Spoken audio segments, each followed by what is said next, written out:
السلام عليكم ورحمة الله وبركاته.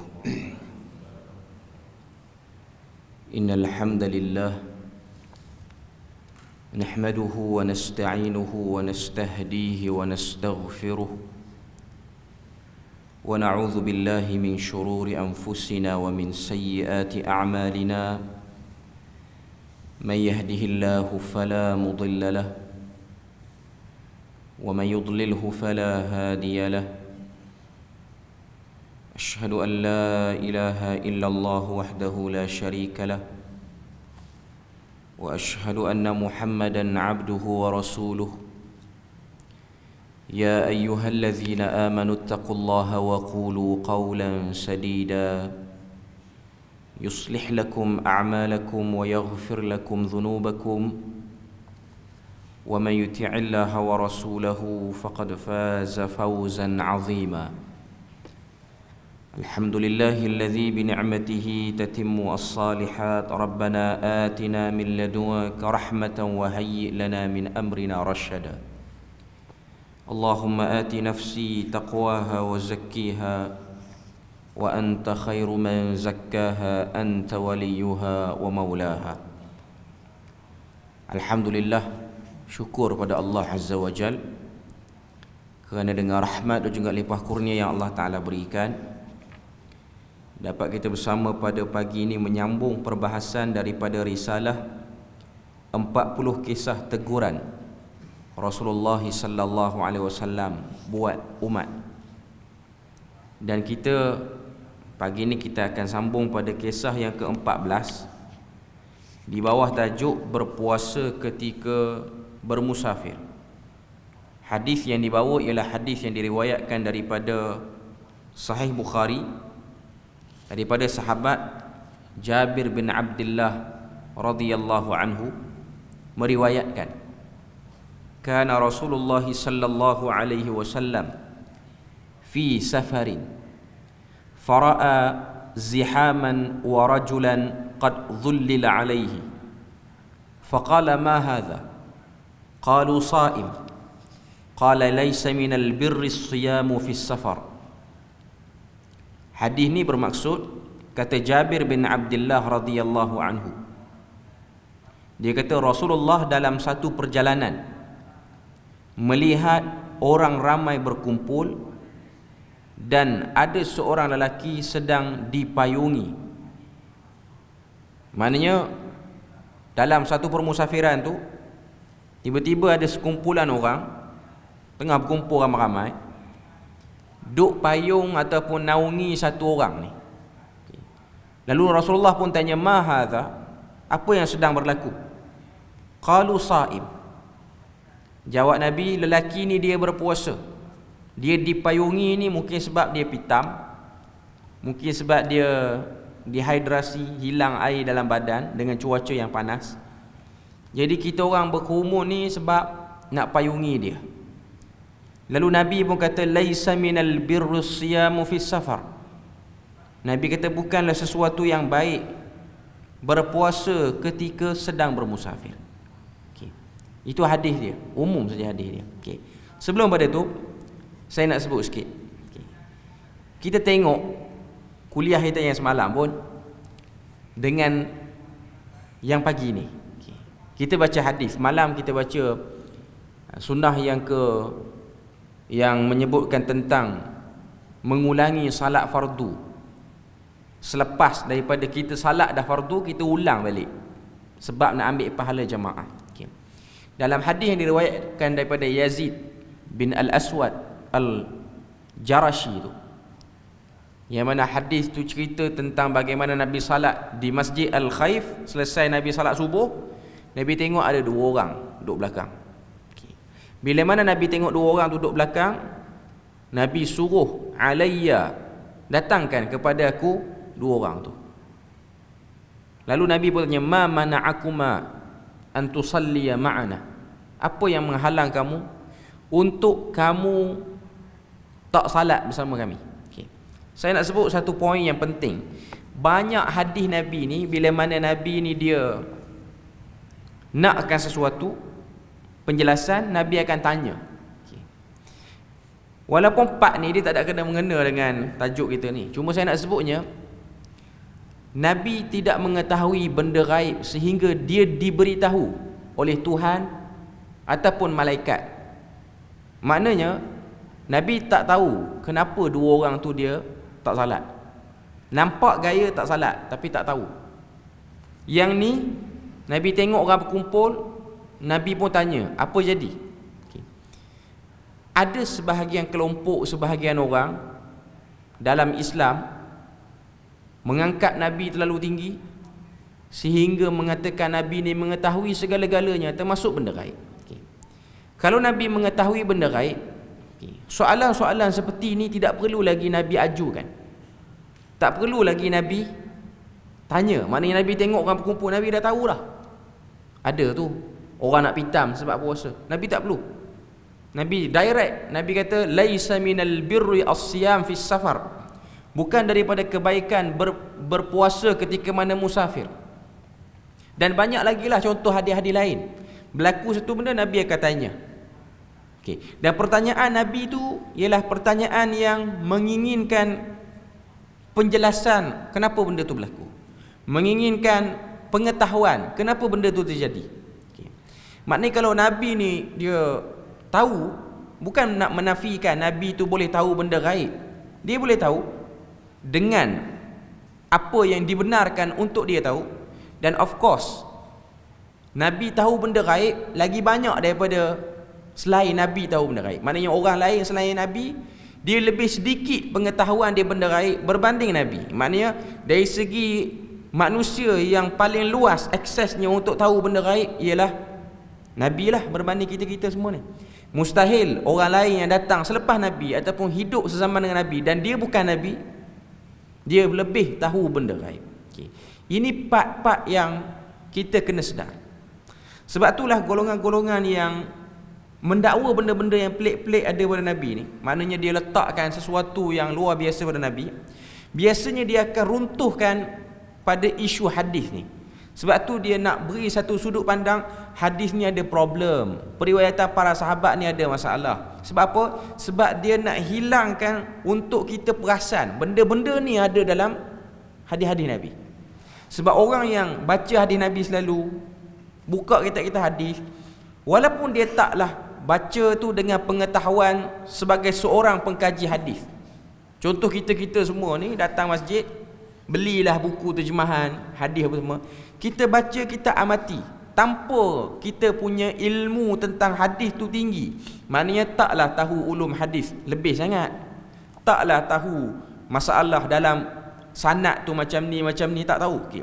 Tapi kita baca terjemahan, kita tengok teks hadis tu, kita boleh tengok soalan Nabi, cara Nabi hidup, berinteraksi. Kita nak keluarkan hukum tak boleh lagi sebab tak cukup syarat lagi lah, banyak benda yang kita kurang. Cuma secara umum, seorang Muslim yang berakal sihat, dia tahu bahawasanya bila mana Nabi tanya macam ni, Nabi tak tahu. Dia ada beberapa gaya orang bertanya, dia dah tahu, dia cuma nak tengok orang tu jawab macam mana. Pun ada dalam hadis Nabi. Cuma banyak keadaan juga Nabi ni cara dia tanya, dia memang tak tahu benda yang sedang berlaku tu. Macam hadis ni, dia tak tahu apa yang sedang berlaku. Dia tengok orang khumun. Saya nak kata sini, poin dia ialah dakwaan mengatakan Nabi mengetahui semua benda gaib ialah satu dakwaan yang melampau pada Nabi. Tu poin dia. Nabi boleh tahu benda gaib dengan izin daripada Tuhan, dan kadar pengetahuan Nabi terhadap benda gaib mestilah lebih banyak daripada orang lain selain daripada Nabi. Itu benda yang kita tahu. Okay. Cuma untuk dia tahu semua, itu tidak ada pada diri Nabi. Dan itu bukan satu part yang mengurangi pangkat kenabian dia ataupun kerasulan dia. Tak pun.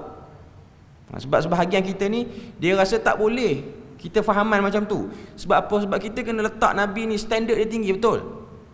Tapi jangan letak standard tinggi sehingga menafikan part-part lain yang disebut sebagai unsur kemanusiaan yang ada pada Nabi. Dia seorang manusia. Bahkan Quran sendiri suruh Nabi kata kepada umat dia, ma indi khazainul ghaib, tiada pada diriku perbendaharaan benda gaib. Maknanya aku tak tahu semua benda gaib, cuma aku lebih banyak tahu berbanding kamu. Benda-benda gaib yang manusia lain terhijab, dia terhalang untuk tahu, Nabi yang tahu, tapi dengan kadar-kadar yang dibenarkan untuk Nabi tahu. Itu part yang kita tahu. Supaya kita ni waktu kita baca hadis, kita tak kaku sangat. Walaupun hadis ni cerita tentang hukum puasa, tapi kalau datang orang kata apa, dakwaan-dakwaan pelik, orang kata pada Nabi, kita yang selalu duk baca hadis ni, mentah-mentah kita boleh tolak benda tu. Walaupun benda tu tak berkait pun dengan isu akidah. Hadis ni bukan isu akidah pun. Cuma saya nak katanya, bila mana ada kelompok yang dia angkat Nabi tinggi sangat, ataupun dia pelekeh Nabi bawah sangat, kita yang baca hadis kita akan perasan. Cuma biasanya tabiat ajaran-ajaran menyeleweng ni, dia akan menyerang disiplin ilmu hadis keseluruhannya, sehingga dia nak suruh kita rasa hadis ni tak ada apa. Kita tak perlu beri perhatian sangat pada hadis ni. Sedangkan memasyarakatkan masyarakat untuk dengar hadis lebih baik daripada dengar dakwah-dakwah yang mengarut tu. Sebab itu hadis. Dan pastilah dalam ilmu hadis ni dia ada stage dia lah. Kita tak boleh nak cerita bagi berat terus. Maknanya tak boleh nak buat satu kuliah terus bagi benda-benda berat, tak boleh. Sebab memang tabiat masyarakat Malaysia dia belum bersedia ke arah tu. Tonton tengok di Perlis ni, tiap-tiap hari Isnin ada kuliah daripada Dr. Rozaimi, metodologi memahami hadis, buku dia sendiri. Kuliah tu banyak dikritik oleh sebahagian orang kerana rasa benda tu berat. Padahal orang yang belajar hadis, degree lah, common, orang belajar syariah ke apa, buku tu lah buku yang paling ringan dan paling mudah lenggok bahasa dia untuk menceritakan hadis ni macam mana. Untuk orang belajar agama lah, untuk orang awam, saya akui dia masih lagi berat sebenarnya. Sebab tu kalau tuan-tuan pergi kuliah tu, dia macam tak ramai orang boleh fokus, sebab dia agak heavy sikit, bukan heavy banyak. Cuma tabiat orang kita ni, dia tak suka yang heavy, dia nak yang ringan-ringan. Dan tabiat suka yang ringan sangat ni, dia menyebabkan ilmu tu duk main pada kadar biasa je. Ini yang bahaya dia. Sebab tu kita tengok, kita akan bahas kitab-kitab yang biasa. Kita tak ada upgrade kitab, ataupun perbahasan kitab tu dia macam sekata je. Maknanya ustaz dulu mengajar sampai dia tua, lepas pada tu dia meninggal. Contoh, mengajar Muniatul Musalli, kitab terkenal dalam masyarakat Melayu kita. Syekh Daud Fatani tentang ahkamus salah, tentang berkaitan dengan hukum hakam salat. Kitab tu dia boleh disyarahkan dengan level tinggi. Maknanya tak salah nak kekal kitab tu. Habis kitab tu, datang ustaz lain, tapi ustaz lain tu dia tak boleh syarah dengan gaya tok guru lama dulu. Dia kena upgrade sikit. Dia kena buka sikit. Ni mazhab Syafi'i, yang ni mazhab lain. Lepas tu dia kena buat kritikan kalau ada, kalau perlu. Dan dia kena buat penambah baikan pada buku tu.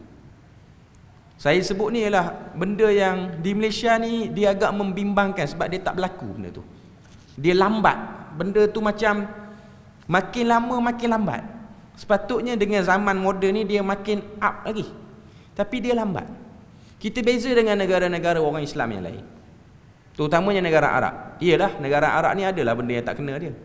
Cuma beza di negara Arab ni, dia ada kuliah yang berkala, makan masa tahun, tapi habis kitab tu, dan keluar daripada kuliah tu penulisan-penulisan yang hebat. Yang orang duk viral 2-3 hari ni ialah satu orang tokoh daripada Maghrib, Morocco, Dr. Said Kamali, mengajar kitab Muwatta' hadis Imam Malik tu 12 tahun. Daripada janggut hitam dah beruban dah janggut tu. Tapi habis, poin dia habis. Kitab tu habis. Kitab tu habis. Di Malaysia ni seorang je tokoh yang mengajar kitab habis. Maulana Asri habis kitab tu. Sahih Bukhari tu habis dan masuk pusingan seterusnya. Dan pusingan seterusnya tak sama dengan pusingan dulu. Ada penambahbaikan.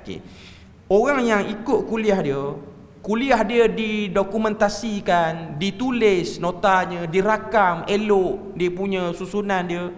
Maknanya dia meninggalkan satu kesan ilmu dan satu, orang kata apa, satu penambahbaikan baru dalam penyampaian ilmu. Sebab kita kena sedar, zaman dulu, zaman imam-imam dulu, contoh zaman Imam Asy-Syafi'i, Kuliah-kuliah disampaikan di masjid. Macam kuliah kita, kuliah maghrib, kuliah subuh. Dulu tak ada sistem daurah ni, nak baca kitab secara cepat ni. Cuma kuliah-kuliah itu ada penambahbaikan. Tahun pertama macam ni, tahun kedua macam ni. Sehingga keluar daripada kuliah-kuliah masjid tu tokoh ulama. Cuma di masjid sekarang di Malaysia ni, saya fokus Malaysia sajalah. Dia tak mampu lagi nak pergi ke arah tu. Walaupun untuk belajar agama yang datang kuliah masjid, dia tak mampu. Sebab apa? Sebab sikap masyarakat tu kadang-kadang memberi kesan pada penceramah. Ada penceramah yang memang dia sangat komitmen dan committed untuk buat benda tu. Tapi kadang-kadang, yalah orang ceramah ni dia kadang-kadang terganggu. Tengok audience tak berapa fokus. Dia macam-macam. Syaitan ni bukan kacau pendengar, kacau juga yang duk menyampaikan ilmu pun. Dia tengok orang tak berapa nak ramai, bulan seterusnya dia macam slow dah sikit. Itu normal. Saya bukan kata kuliah sini, saya kata umum semua orang. Saya kata diri saya sebagai, kita dengar daripada ustaz-ustaz lain pun macam tu lah. Kadang-kadang dia sungguh, dia buat nota apa semua, tapi minggu seterusnya dia macam lemau sikit sebab benda tu berlaku. Okay. Jadi dua hala kena ada. Dan saya tengok antara sebab kuliah-kuliah di negara-negara tertentu ni dia ramai, sebab apa? Sebab komitmen dan committed dua-dua ada. Penceramah pun bersungguh, pendengar pun bersungguh. Cuma tabiat Malaysia ni, ceramah yang tak ada isi sangat ramai orang datang. Ceramah tu digandingkan dengan pelakon ke pelawak ke apa, luar biasa kehadiran dia. Walaupun dari segi program tu nak banding dengan orang berjoget tepi pantai, memang baik dia banding yang berjoget tepi pantai, tapi dari segi impak ilmu tak ada. Impak ilmu tu dia masih lagi kurang. Okay. Kita masuk pada hadis, dah jauh sangat dah pergi tu. Okay. Cuma saya nak sebutnya ialah bila mana terbaca, saya duk terfikir banyak hari dah tentang benda ni. Okay. Berbuka puasa adalah rukhsah daripada Allah Azza wa Jalla. Berdasarkan hadis ni, hadis riwayat pada Jabir ni, ada satu orang sahabat Nabi, dia tak boleh puasa dengan elok sebab badan tu lemah. Dia musafir tapi dia puasa. Kita tengok apa dia sebut. Islam merupakan agama yang bersifat menjaga prinsip-prinsip tujuan dan maksud syariat yang diturunkan. Hukum asal segala kefarduan dinamakan sebagai azimah. Hukum asal. Azimah ni ialah satu term, istilah dalam ilmu usul fiqh untuk menerangkan tentang hukum satu-satu ibadat. Dia kata sini apa dia kata? Hukum asal segala kefarduan adalah azimah. Iaitu sebagai contoh, salat zuhur 4 rakaat, salat isyak pun 4 rakaat. Contoh dia macam mana? Maknanya 4 rakaat bagi salat isyak dan 4 rakaat bagi salat zuhur tu, isyak dan zuhur berkongsi bentuk solat yang sama. Dua-dua fardu. Salat fardu zuhur, salat fardu isyak. Okey, kita tahu ini lain dari segi waktu dia. Zuhur kena semayang waktu lain, siang. Isyak kena semayang waktu lain. Tapi dari segi istilah usul fiqh, dia panggil kedua-dua ni ialah azimah. Sebab apa? Berkongsi bentuk ibadat yang sama, cuma niat dia je lain. Akad takbir sama, bilangan rakaat sama, bacaan syarat sah sama, syarat wajib. Itu dalam ilmu usul fiqh dia panggil azimah. Dia panggil azimah. Okey. Kemudian penulis dia kata apa? Dia kata sini, dia sebut puasa 30 hari pada bulan Ramadan dan juga puasa pada puasa-puasa yang lain pun sama. Maknanya pada waktu lain. Puasa 30 hari itu ialah wajib. Puasa bagi orang yang nak puasa Isnin Khamis, dari segi hukum asal dia, azimah dia sama dekat mana? Iaitu dekat bila dia kena start puasa. Orang puasa bulan Ramadan, dia start puasa bila? Terbit fajar dan dia kena berbuka pada pada tenggelamnya matahari. Puasa sunat pun macam itulah. Maknanya tak ada lah puasa sunat. Kita belajar dalam fiqh, puasa sunat ni dia kena start lepas zuhur baru stop makan. Maghrib nanti boleh makan. Tak, dia sama je. Yang fardu pun bentuk dia macam tu, yang sunat pun bentuk dia macam tu. Berkongsi bentuk tu dia panggil azimah. Berkongsi bentuk tu, bentuk sama. Puasa sunat pun kena start daripada subuh, puasa fardu pun kena start daripada subuh, kena stop makan. Tak ada puasa sunat ni ada keringanan sikit. Dia kena stop makan lepas zuhur. Maknanya daripada lepas subuh nak pergi ke zuhur tu boleh makan. Lepas zuhur baru start puasa. Yang tu tak ada. Itu saya nak sebutnya ialah perkongsian bentuk. Perkongsian bentuk itu. Kemudian untuk menjaga hamba-hamba Allah, Allah meringankan fardu itu sama ada bentuk pengurangan rakaat ataupun dibenarkan berbuka puasa bagi orang musafir. Bila mana Tuhan nak berikan hadiah kepada hamba dia, maka Tuhan akan berikan pengurangan bentuk itu bila mana dia berkeahlian untuk dapat pengurangan itu. Macam mana? Contoh dia musafir, bentuk solat dia lain. Dia boleh pilih nak ambil, tapi dia tak wajib pun nak ambil. Tapi Tuhan suka dia ambil yang tu. Contoh dia musafir, dia jamak dan qasar salat dia.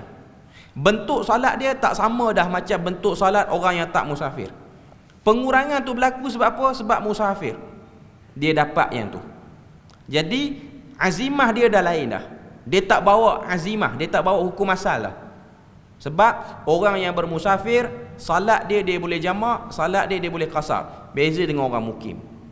Sama juga dengan isu puasa, bila mana dia musafir, dia tidak lagi membawa azimah hukum asal. Contoh dia puasa bulan Ramadan, dia musafir, dia boleh berbuka, dia ada peruntukan. Itu yang nak disampaikan oleh penulis. Okey. Atas dasar prinsip menjaga nyawa dan juga rahmat kasih sayang Tuhan, dia benarkan benda tu berlaku, dia bolehkan benda tu dan dia ringankan benda tu. Okey. Kemudian disebut sini, keizinan berbuka puasa ketika musafir. Puasa bukanlah satu syariat yang membebankan, bahkan ia adalah satu syariat yang penuh rahmat untuk membolehkan umatnya mentaati Allah dalam kadar yang mereka mampu. Salat jamak dan qasar, begitu juga dengan iftar, berbuka puasa kepada musafir, adalah contoh rukhsah, kelonggaran yang Allah Ta'ala berikan untuk hamba-hambanya. Okay. Saya nak sebut sini apa dia? Penulis nak sebut sini apa dia? Dalam agama ni dia ada satu bahagian nama dia rukhsah, keringanan. Bila mana kita nak buat satu-satu benda dalam agama, kita nak beribadah, dia ada part-part yang Tuhan ringankan. Dia ada part-part yang Tuhan ringankan. Pensyariatan untuk berbuka puasa ketika mana musafir. Kita baca dalam Al-Quran surah Baqarah, perintah suruh puasa, ayat lepas pada tu, bahkan dalam ayat yang sama, Tuhan kata ada pengecualian bagi orang yang tak boleh puasa, iaitu orang yang musafir ataupun orang yang sakit. Maknanya Tuhan taklah bagi satu bentuk arahan je, kamu kena puasa. Tak. Tapi dalam ayat yang sama dia sebut, yang ni ada keringanan. Termasuk juga dalam bab salat. Bila mana Tuhan kata idza darabtum fil ardi, bila mana kamu berjalan di atas muka bumi, maka kamu boleh mengkasarkan salat kamu. Itu ada dalam surah An-Nisa. Maknanya Allah Ta'ala sebut pada kita tentang keringanan bentuk. Okay. Supaya apa? Supaya manusia dia tak ada terlintas, dia tak boleh keluar satu perkataan, agama ni payahlah.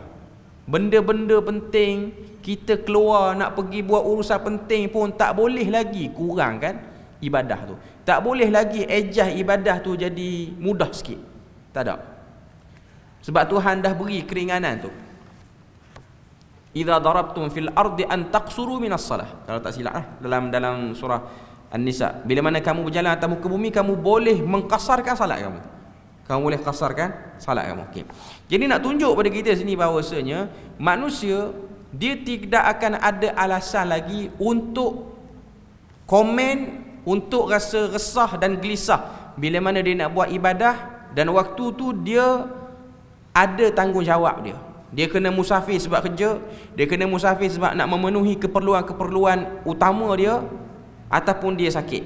Okay. Maknanya bila mana Tuhan beri keizinan itu menunjukkan Tuhan mengetahui realiti hidup manusia ni, dia akan bertembung dengan benda ni. Dia akan ada hari dia musafir, dia akan ada hari dia sakit. Okay. Kemudian dia kata puasa lebih baik atau berbuka lebih baik ketika musafir. Ini persoalan yang selalu ditimbulkan. Okay. Pada asalnya kelonggaran bermaksud dia mempunyai pilihan. Bila mana Tuhan kata kalau kamu nak buka puasa ketika mana musafir, itu pilihan, dia tak wajib. Sama juga untuk jamak dan qasar. Jika dia mahu, dia boleh mengambil kelonggaran tersebut dan digantikan puasa pada hari lain. Jika dia enggan, dia boleh meneruskan berpuasa. Daripada Anas bin Malik, hadis riwayat Bukhari dan Muslim, Anas bin Malik kata, kami bermusafir bersama Rasulullah sallallahu alaihi wasallam dalam bulan Ramadan. Orang yang berpuasa tidak akan memperkecilkan yang berbuka, dan yang berbuka pula tidak memperkecilkan yang berpuasa. Kata Anas bin Malik, kami pernah musafir, kami dengan Rasulullah pernah musafir, maknanya beberapa orang sahabat. Bila mana musafir tu kena pula bulan Ramadan, bila mana dalam permusafiran tu, kata Anas, ada orang yang puasa dan ada orang yang tak puasa. Cuma kata Anas, orang yang puasa tidak memperkecilkan orang yang tak berpuasa, dan orang yang tak berpuasa tidak mengganggu orang puasa. Itu poin dia. Maknanya nak tunjuk pada kita, ianya pilihan. Bila mana kita bincang bab ni, maka dia akan jadi luas. Sebab apa? Dia akan jadi luas sebab ada pandangan-pandangan para fuqaha untuk menjelaskan kelonggaran tu boleh ambil bila, dan kelonggaran tu tertahan bila, tak boleh ambil bila. Itulah yang jadi pandangan-pandangan fiqh yang banyak tu. Sebab tu tengok dalam mazhab Syafi'i, memang kebanyakan qaul Asy-Syafi'iyah, bukan qaul Imam Syafi'i, qaul Asy-Syafi'iyah. Maknanya ulama-ulama dalam kalangan mazhab Syafi'i meletakkan satu syarat untuk orang yang bermusafir, dia nak buka puasa, permusafiran tu mestilah berbentuk mut'ibah, meletihkan. Kalau musafir tu tak meletihkan, maka dia tak dapat, orang kata apa, rukhsah tu, tak dapat kelonggaran itu. Okay. Dan untuk mendefinisikan letih tu, dia beza pula ikut zaman. Dia beza ikut zaman. Sebab ulama-ulama dia mengeluarkan pandangan mengikut realiti zaman dia hidup dan keadaan orang musafir pada zaman tu. Sebab tu kita tengok pandangan pada isu musafir, nak tahdid, nak letak orang musafir ni macam mana? Macam mana disebutkan sebagai bermusafir? Macam mana? Banyak pandangan, sangat banyak. Kita biasa orang Melayu, kita akan dengar orang musafir ni orang yang keluar dua marhalah. Dua marhalah ni kita letak dia 89 km, tapi atas dasar berjaga-jaga 90. Dan ada sebahagian ulama kontemporari, antaranya ialah Dr. Wahbah Zuhaili dalam Fiqh Islami wa Adilatuh, dia letak 95 km ke atas untuk lebih meyakinkan perjalanan tu. Tapi berbeza dengan tokoh-tokoh lain. Kalau kita baca, ni saya sebut ni kontemporari, maknanya tokoh ulama semasa, bukan ulama-ulama yang dulu. Mustafa Zarqa, tokoh hebat dalam bidang muamalat di Jordan, dah meninggal dah. Tapi dia pun ada tulis kitab-kitab berkenaan dengan fiqh ibadat. Dia kata musafir ni ialah orang yang buat perjalanan dan dia ada buat bekalan. Dia bawa bagasi, ada beg, ada baju, lepas tu beli makanan. Yang ni musafir. Dia tak tengok pada berapa kilometer, dia tengok pada keadaan orang yang nak buat perjalanan. Dia kata kalau orang tu dia berjalan, walaupun dia lebih pada 100 km pun, tak nampak dia bawa baju apa semua, dia bersantai elok je, yang ni tak musafir. Tu pandangan dia. Yang berbekal ni, yang ada bawa baju, yang ni bawa musafir, dia kata. Walaupun kurang pada 60 km, walaupun kurang. Sebab tu dalam isu ni, kalau kita tengok di Perlis lah, sebab saya tengok dalam fatwa Perlis ni, orang-orang di Perlis yang akan melakukan perjalanan ke Langkawi, Perlis ke Langkawi ni memang tak sampai pun 80 km, tak sampai, kurang lagi pada 60 km. Okay. Tabiat dia tu, bila mana dia pergi ke Langkawi tu, dia bawa baju, dia akan tidur berhari-hari. Itu musafir. Itu orang musafir. Okay. Tapi kalau dia kerja, contoh bawa roti, van roti tu, van Gardenia tu, dia hanya pergi loading roti je di Langkawi. Dia masuk pagi, naik ferry, naik Roro semua, Langkawi auto ke, petang dia balik. Tabiat dia tak menunjukkan dia orang musafir. Dan itu ialah dia punya kebiasaan dia. Tapi dia boleh tak nak ambil rukhsah? Dia boleh. Tapi kalau dia tak ambil pun tak apa, sebab benda tu dah jadi kebiasaan harian dia. Ini normal lah. Ini benda yang kita kena. Tapi kalau dia nak ambil, dipersilakan, dia boleh ambil. Nak ambil rukhsah jamak solat, nak ambil rukhsah berbuka puasa pun dia boleh ambil, kalau dia nak ambil. Tapi atas saranan fatwa, dalam fatwa apa kelih lah, yang orang yang pergi dan dia duduk sana berhari-hari, lepas tu baru dia patah balik ke apa boleh. Yang ni lebih utama untuk ambil rukhsah. Tapi yang jenis pergi kerja, pergi pagi balik petang, memang dia tak bawa bekal apa-apa pun. Pergi naik motor ke, dia kerja di Langkawi, naik motor, naik daripada JT Kuala Perlis masuk Langkawi, lepas tu petang balik pula, dia tak bawa bekal apa, dia bawa bekal air je apa semua. Yang macam mana orang-orang kerja setempat biasa je, dia boleh ambil, tapi tidak diberikan saranan yang utama untuk dia ambil. Dia boleh ambil, tapi dia bukan kelompok yang menjadi sasaran utama untuk ambil rukhsah tu. Berbeza dengan orang yang pergi memang untuk duduk sana berhari-hari, yang tu memang akan dapat lah. Yang tu memang akan dapat. Sebab tu saya kata dia asal kelonggaran. Dan para ulama' dia keluarkan pandangan ni, tujuan dia apa? Tujuan orang tak bermudah-mudah. Tu saja. Pandangan-pandangan ni dikeluarkan tujuannya supaya manusia tak bermudah-mudah. Sebab orang ni bila mana dia dengar kelonggaran, tambah dengan zaman sekarang, orang nak berpegang dengan agama tu tak kuat sangat. Tak kuat, maknanya orang nak pegang syariat tu tak kuat. Kalau dia bertemu dengan pandangan-pandangan yang seperti ini, maka ianya akan membuka ruang-ruang dia tu nak pegang pandangan tu kerana hawa nafsu dia. Dia bukan pegang kerana dia nak faham itu bentuk keringanan syariat. Sebab tu dalam bab ni, dia peranan dia ialah peranan fatwa lah. Kita boleh lah, kita boleh nak dengar banyak pandangan, tapi kita kena hormat jugalah pada fatwa setempat tu.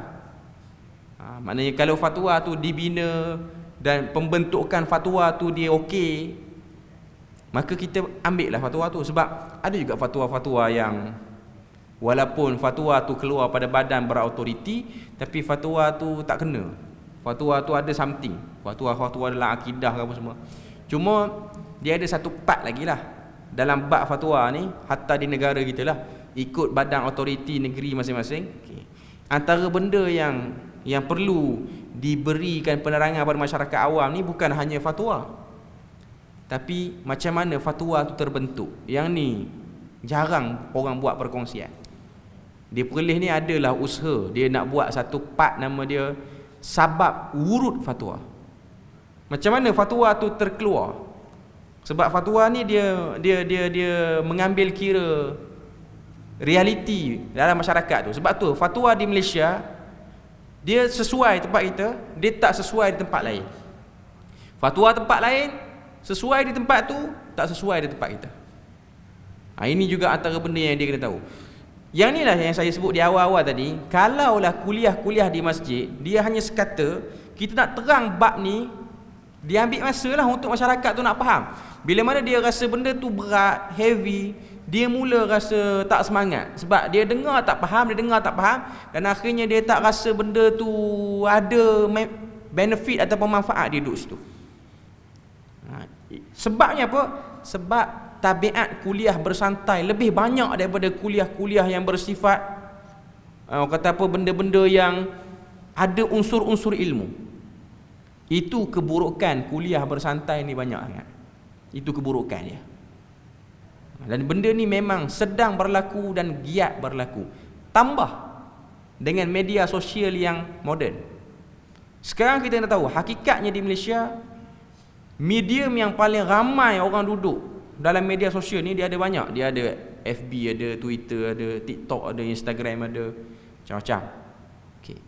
Yang paling ramai, dan yang paling ramai ni ialah kategori usia belasan sampailah awal 30-an, iaitu 35. Paling ramai di TikTok, paling ramai.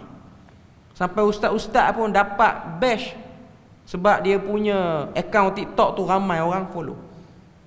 Saya pada pandangan peribadi, TikTok ni ialah satu apps yang agak sukar untuk kita menyampaikan ilmu di situ. Sukar.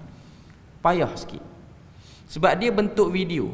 Tuan-tuan tengok trend media ni, trend media sosial sekarang ni, dia lebih nak suruh kita ni upload video berbanding upload tulisan. Tulisan orang malas dah nak baca. Walaupun pendek. Dulu orang ada platform, orang tak nak baca yang di FB panjang berjela-jela, orang pindah pergi ke Twitter. Sebab Twitter ni dia ada limit banyak mana je kita boleh tulis, dan limit dia sangat-sangat sikit. Okay. Bila mana Twitter dah tak popular, kurang, FB pun kurang popular, dia nak pergi pada TikTok. TikTok ni pula dia had kan, dia tak boleh buat sampai 1 jam, dia bawah pada 15 minit. Video TikTok kalau kurang daripada 5 minit, yang tu paling ramai orang tengok. Kurang lagi pada 3 minit, lagi ramai orang tengok. Jadi kita ni jadi penting. Orang-orang yang cut video pun jadi susah. Sebab dia apa kesan buruk dia, tuan-tuan? Bila mana video tu di-cut dalam minit-minit yang pendek ni, memungkinkan untuk berlaku misleading maklumat tu sangat tinggi. Sebab orang yang bercakap, dia bercakap dalam kadar 1 jam. Tiba-tiba kita nak kompres sikit. Ini benda yang saya duk dengar daripada orang media apa semualah. Kita boleh cut, tapi apa sebab dia yang akan berlaku? Orang akan cari yang cut saja. Itu point dia. Itu problem dia. Hakikat yang kita tengok sekarang ni macam itulah. Okay. Jarang orang nak dengar kuliah 1 jam, video tu dia nak dengar habis. Jarang. Mungkin dengar, melainkan dengan kesungguhan dalaman dia. Ada orang macam tu. Ada. Okay. Cuma orang lebih minat pergi ke arah video-video yang pendek. Okay. Video pendek pun tak semua video pendek orang tengok. Video pendek yang 10 minit ke atas, orang dah kurang tengok. 10 minit ke bawah sederhana. Tapi yang paling ramai 3 minit ke bawah. Sebab yang ni sekejap. Sebab apa? Sebab bila mana kita scroll telefon ni, pilihan video untuk ditonton bukan 1, bukan 2, ratusan, ribuan. Sebab tengok satu, scroll bawah ada lagi. Okay. Jadi dia nak pulung semua. Dia takkan nak tengok 1 5 minit. Dia mesti nak seminit, 2 minit, seminit, 2 minit macam tu. Okay. Ini antara sebab budaya ilmu yang payah-payah tak boleh nak duduk dalam masyarakat, kerana masyarakat dah sibuk dengan benda ni. Antara sebab dia. Sebab tu nak cerita benda-benda payah ni, kalau tabiat masyarakat macam ni, sangat mencabar untuk zaman sekarang. Sebab tu cikgu pun nak buat fakta-fakta sejarah yang dia mengajar, nak mengajar bahasa Inggeris pun, semua nak guna platform TikTok semua sekarang. Sebab memang pemuda, remaja ramai duduk situ, tak ramai duduk di tempat lain. Tak ramai.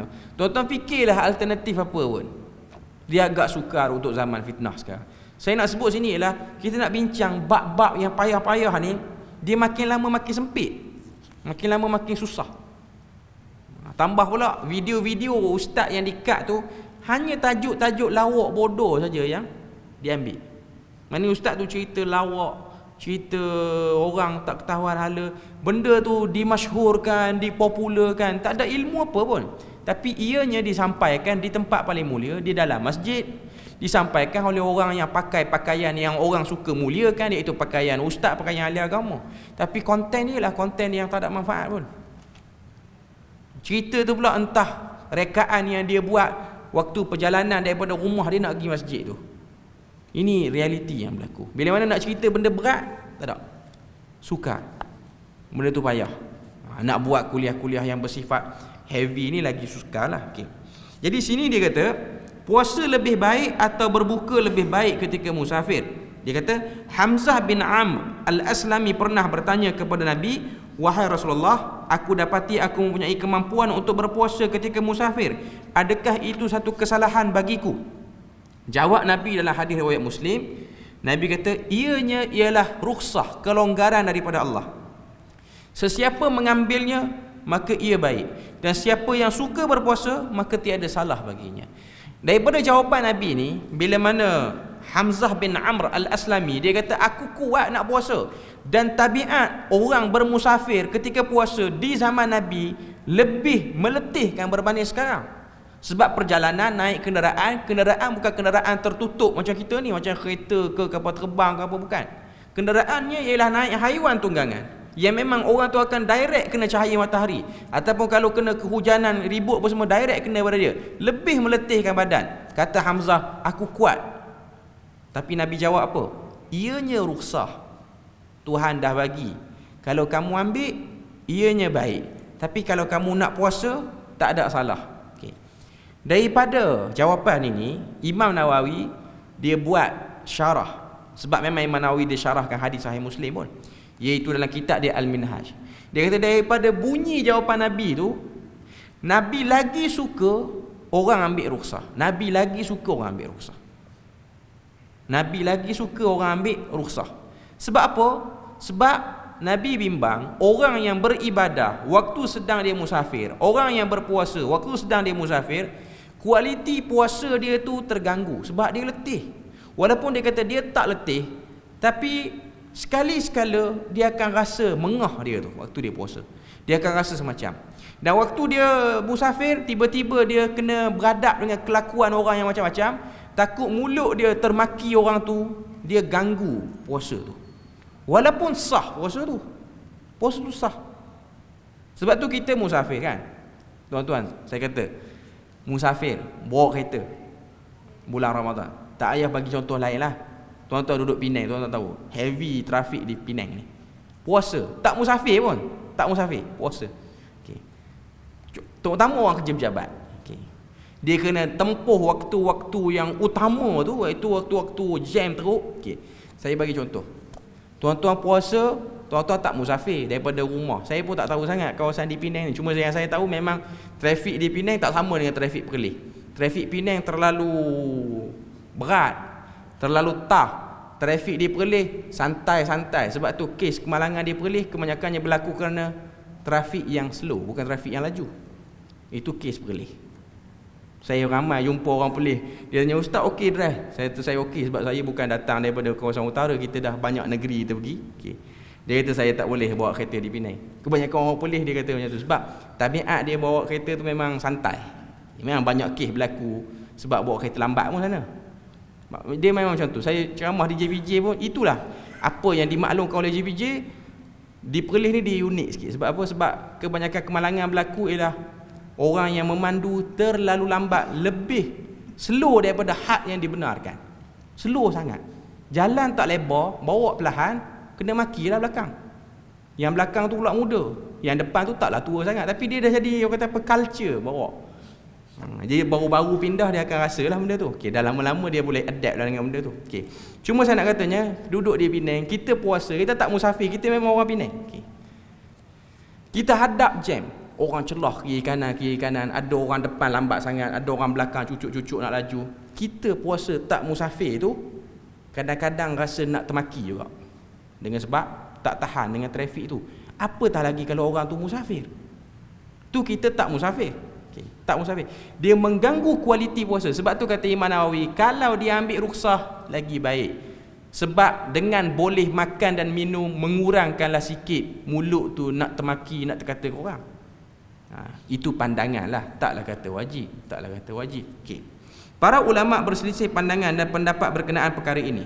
Namun mereka sepakat jika puasa memberi mudarat kepadanya ketika musafir, maka ia mesti berbuka puasa. Ini khusus kepada orang-orang yang macam bawa kenderaan awam, driver bus. Kalau dia rasa dengan dia puasa dia boleh gelong, dia buka puasa. Orang yang pilot ini yang bawa orang apa semua ni, kalau dia rasa dengan dia puasa dia tertukar, dengan mana satu pedal minyak, mana satu brake, dia nak tekan brake, dia pegang, dia tekan pedal minyak, jadi dia kena buka puasa supaya untuk clearkan pandangan dia. Jadi dia berpuasa pada waktu-waktu dia tak bertugas. Namun jika tidak memberi mudarat, maka terpulang kepada kita untuk membuat pilihan.